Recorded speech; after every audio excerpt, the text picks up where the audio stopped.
কিছুদিন আগে রাত্রে বানিয়েছিলাম চিলি চিকেন। তো চলো আজকে তোমাদের সাথে চিলি চিকেনের রেসিপিটা শেয়ার করি।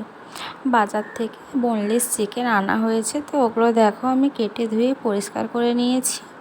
আর এরপর আমি সমস্ত মশলা মিশিয়ে নিচ্ছি: নুন, হলুদ, লঙ্কার গুঁড়ো, ডিম, সয়া সস আর কিছুটা কর্নফ্লাওয়ার, আর দিয়েছিলাম আদা রসুনের পেস্ট।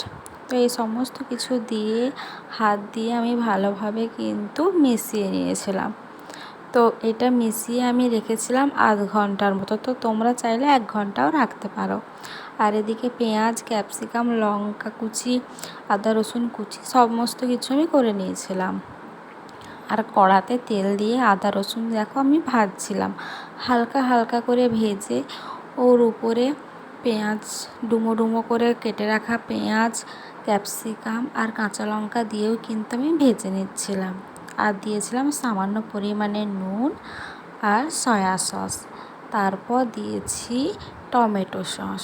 তো এই সমস্ত কিছু ভালোভাবে আমি মিশিয়ে নিচ্ছি।